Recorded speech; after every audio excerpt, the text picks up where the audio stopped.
Major breaking news being reported. The DOJ is charging 4 current and former police officers in connection with the raid that killed Breonna Taylor. That's the big news. And while there may be some merit to these charges, sorry, I'm not playing this game. The DOJ has been weaponized absolutely against the right or against people who challenge the establishment. I just look at this as more BS politicking. I think it is absolutely that the DOJ has been corrupted by Merrick Garland, a man who would not charge people who blatantly broke the law protesting in front of the homes of Amy Coney Barrett, Brett Kavanaugh. And now I'm supposed to sit here and think, oh, this is legitimate. No, it is illegitimate. The DOJ has been weaponized. And you know what? I don't even want to sit here and defend these cops. One of these cops is accused of falsifying a statement on a sworn affidavit for which he was fired. And you know what? There may actually be merit to some of these charges. But when you have a corrupt DOJ that's been arresting, that's been targeting the former administration the way they are now, sorry, don't know, don't care. These people should be impeached, fired, whatever it is you do. We got another video, another story. Ted Cruz roasting the head of the FBI. Project Veritas released from a whistleblower documents showing the FBI considers symbols of American history to be symbols of extremism. So no, I do not believe them. But let me at least read you the news and show you there is some potential merit here, show you a counter argument, and then basically just say, don't know, don't care. Look, I don't want to sit here and stand for cops. I had a story that I tell frequently about. I watched a cop lie under oath. Well, not watch. That's the wrong way to put it. I filmed an incident, and then the cop lied under oath to have it for a false arrest, and there was no punishment. Now, I'm not so stupid as to say I experienced something and thus I feel good when other people are charged. Now, I don't know anything about these guys. If they did something wrong, then so be it. But I'm not going to transfer my emotions and project them onto different people. That's what we see too often from the left, and that's why they cheer for stuff like this without knowing the details. That's why they get things wrong. Here's a story from ABC News. U.S. Attorney General Merrick Garland announced Thursday that the Department of Justice has filed charges against 4 former and current Louisville police officers in connection with the death of Breonna Taylor. The charges include civil rights offenses, unlawful conspiracies, unconstitutional use of force, and obstruction offenses. Quote, the federal charges announced today allege that members of a police investigations unit falsified the affidavit used to obtain the search warrant of Mrs. Taylor's home, and that this act violated federal civil rights laws, and that those violations resulted in Miss Taylor's death, Garland said in a news conference. The federal charges against Officer Joshua Janes, former Louisville Detective Kelly Goodlett, and Officer Kyle Meany allege that they violated Taylor's Fourth Amendment rights when they sought a warrant to search Taylor's home while knowing they lacked probable cause, and that they knew their affidavit supporting the contained false and misleading information and omitted other material information, resulting in her death. Goodlett and Janes have been charged with conspiracy for allegedly falsifying the affidavit for a search warrant, according to the Justice Department. Now, I'm torn. Innocent until proven guilty. But if cops are lying on sworn affidavits to get warrants, I'm not playing that game either. I don't want to defend anyone related to this. But I just think Merrick Garland is the epitome of corruption. And he will not get any benefit of the doubt or favor from me when he let those people break the law in front of the homes of Supreme Court justices because it benefited his political faction. And then a man showed up intent on killing Brett Kavanaugh because Merrick Garland is corrupt. Prosecutors allege that Janes and Goodlett met in a garage after Taylor's death, where they agreed to tell investigators looking into the botched raid a false story. And if all that's true, good, lock them up. But I'm just not going to sit here and defend or believe Merrick Garland. Charges have also been filed against Brett Hankison, a former Louisville Metro police officer who was involved in the death of Breonna Taylor. Hankison has been charged in a 2-count indictment of deprivation of rights under color of law, both of which are civil rights offenses. Hankison allegedly used unconstitutional excessive force during the raid when he fired 10 shots through a window and sliding glass door in Taylor's home that was covered in blinds and curtains after there was no longer a lawful objective justifying use of deadly force. The Justice Department has had a pattern or practice investigation ongoing into the Louisville Police Department since April 2021. Assistant Attorney General Kristen Clark from DOJ's Civil Rights Division told reporters that the separate investigation remains ongoing and that DOJ has a team on the ground still conducting interviews with stakeholders and conducting ride-alongs with police there. Garland said he spoke with Taylor's family earlier Thursday and informed them of the charges. We share, but we cannot fully imagine, the grief felt by Breonna Taylor's loved ones and all of those affected by the events of the March 13th, 2020, the events of March 13th, 2020. Breonna Taylor should be alive today, Garland said during a press conference. Breonna Taylor should not be dead.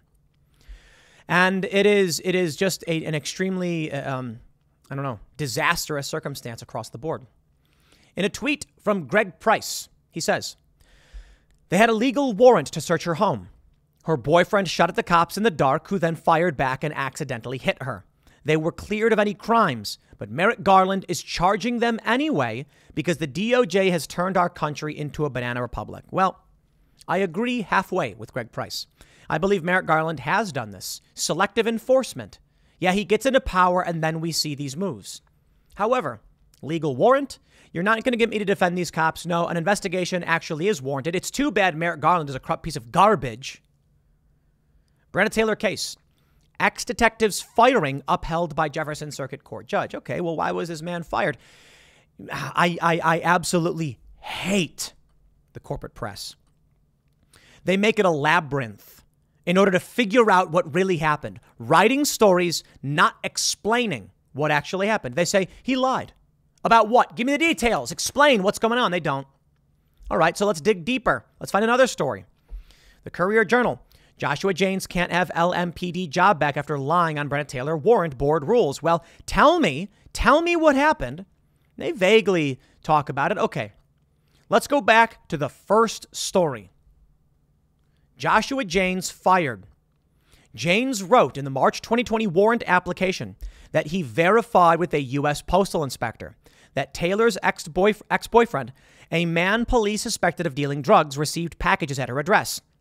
An internal investigation found, however, that Janes did not personally verify the information, instead relying on another officer's word that proved to be false. Okay, fine. You lie in a sworn affidavit, you go to jail. So, it's like that meme, the worst person you know just made a good point. Now, this guy, I will say, innocent until proven guilty. I'd like to see what they come up with in a trial. Did he actually lie? It's an accusation. That's not definitive proof. But I'm not going to sit here and stand for cops, especially when they're accused of falsifying warrants. And Greg, if you're going to say that they had a legal warrant to do so, I look at this and I say it's questionable. I don't know for sure. Let's have an inquiry. However, I completely agree. Merrick Garland is corrupt. He's completely corrupt. The DOJ is corrupt. And what am I supposed to do? I'm going to sit here and be like, who am I supposed to just believe? No, I can tell you this. I don't know much about Joshua Janes. Maybe he did not falsify it. Maybe this false accusation because the DOJ has been weaponized. I am more inclined to believe that because Merrick Garland is corrupt. That's it. It is partisan witch hunts in the DOJ, putting Robert Navarro in shackles. I mean, look at this. Look at the raid on Roger Stone, tipping off CNN. It's despicable. So why would I believe you now? Now, I'm not a fan of these cops, not at all. But these things happen, and I don't know for sure, and I will not condemn a man without definitive evidence. So I will say this: while I personally appreciate an inquiry into whether or not there was lying on a sworn affidavit to get a warrant, which you should get locked up for, you think I'm going to believe Merrick Garland? Never going to happen. We have this tweet from John Mattingly. One of the officers involved, we've interviewed him on Timcast IRL.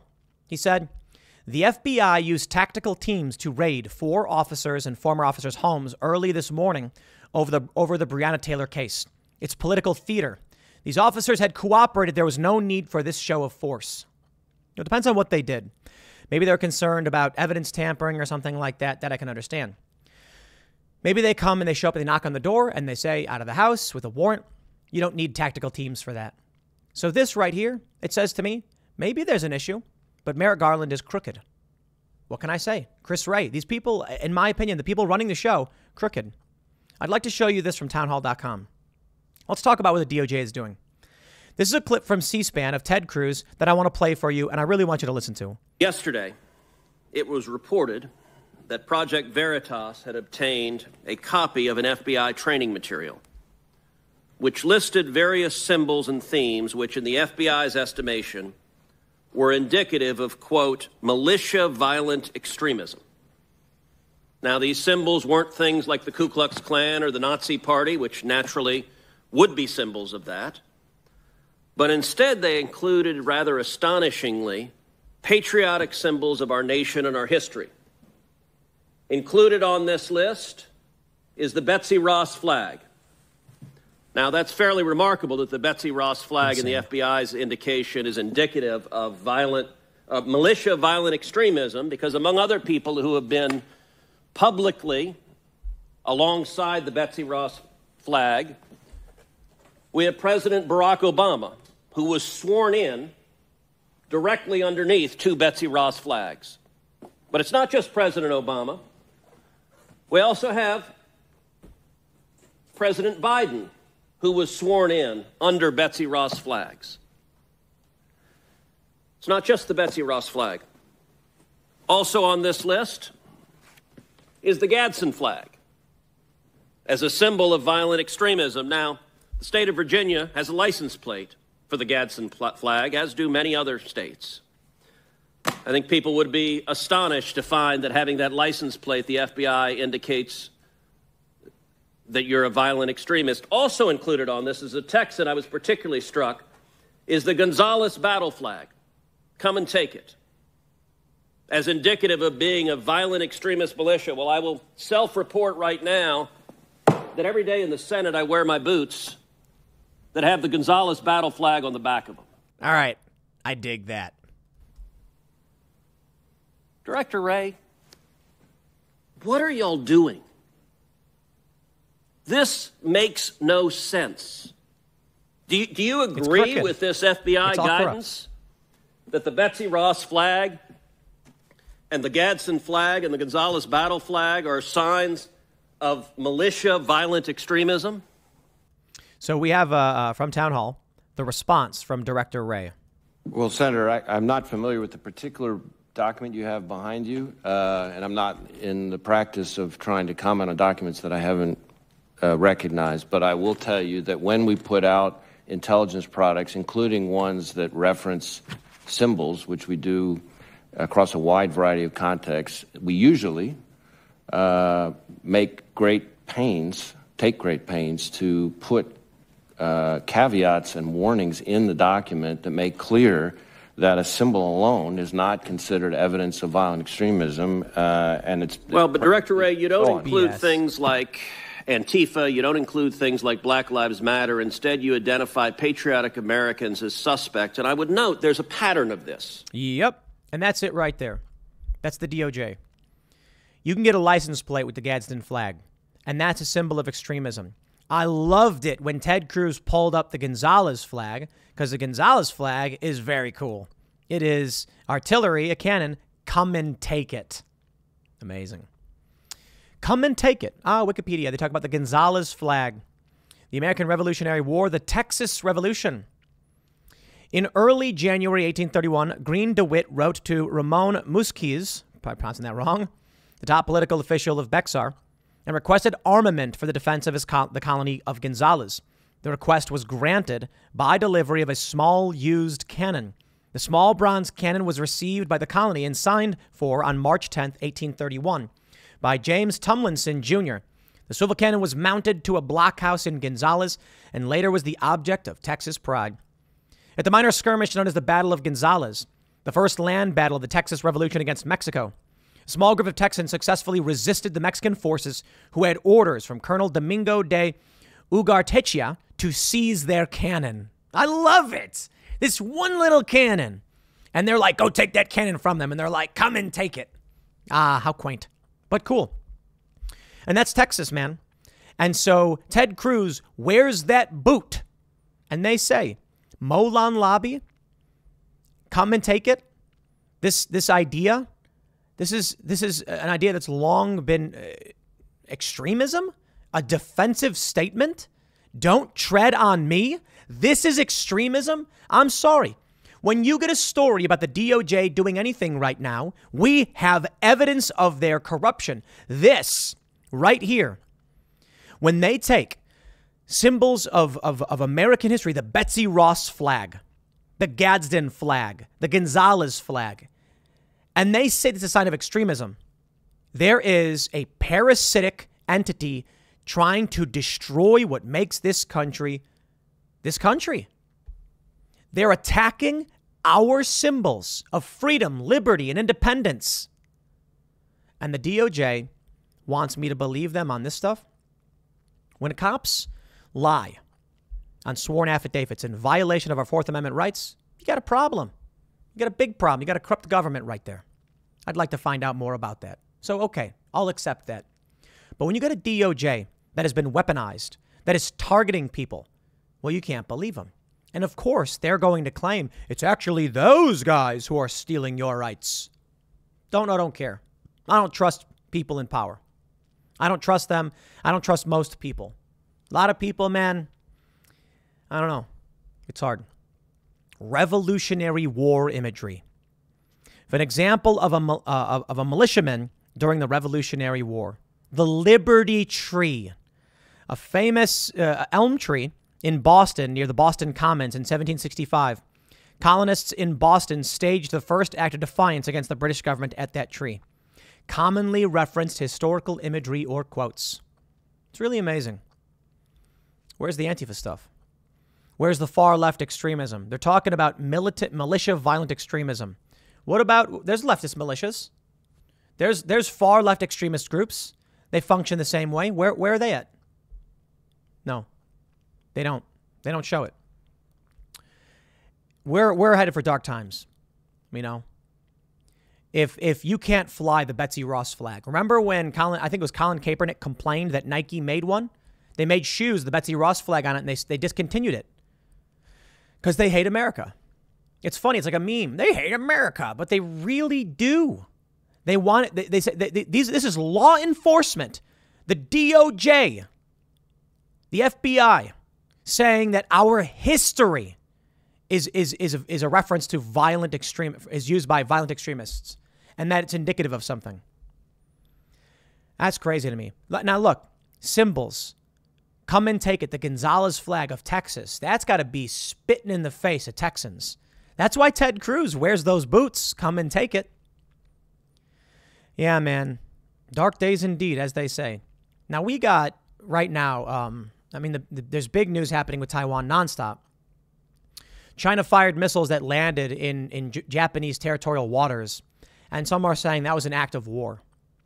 Maybe. If a war breaks out, this country splits in two, period. There's no common enemy. There's no unification. The fact that the FBI is doing this, these people have to be stupider than a box of rocks. Unless it's their goal to gut and bifurcate this country. Because if that's the case, they're doing it with every action, every day. Sabotage and destruction. I don't think there's a solution. The cultural divide, the culture war, the worldviews of the political factions are too disparate. That's it. Nasty people who don't want to talk, who are just hell-bent on just torturing and burning down the other. So what do you do? I honestly have no idea. I just don't. You know what we're doing? We're trying to make apolitical content. We're trying to build culture. We're trying to inspire people to be independent. We're trying to share the ideas of liberty and personal responsibility. Maybe then people might change. What worries me is that it can't get bad enough to where people say, hey, everybody, let's stop for a second and take stock of what's happening and try and make life better. What happens is life gets really good, and then everyone fights until it just tanks and gets really, really bad. Me, I'm preparing for the really, really bad. Not like a prepper or anything. I'm just, paying attention to what's going on. And I got out of the cities. We got some emergency supplies, nothing too crazy. But the reality of all of this is, if no one will back down, if both sides are losing their minds, then you're going to get conflict. But I shouldn't say that. Both sides is stupid. The Democrats are in a cult. The left is in a cult. Period. Just absolutely period. The FBI, targeting American history. Sorry, this is America. You don't like its history, I mean, fine. But to weaponize our own history against regular Americans, yeah, that's conflict. And that makes you the invading force, your ideology the invading force. Call it progress or whatever garbage you want. You can talk about how we should make changes to this country, but saying that our history is extremism, I wouldn't be surprised if it's just a bunch of British interests who are like, we're going to reclaim the colonies once and for all. I'm kidding, by the way. My point is, the left believed Jussie Smollett. That's all you need to know. Nothing else they say matters. Now, you can talk about all the Q people in the world. I think they're out of their gourd as well, but they're not sitting here in the mainstream. Mainstream prominent conservative personalities condemn all of that stuff. So, play the game you want to play, fine, but it's not going to end well. I'll leave it there. Next segment is coming up at 4 p.m. over at youtube.com/Timcast. Thanks for hanging out, and I'll see you all then.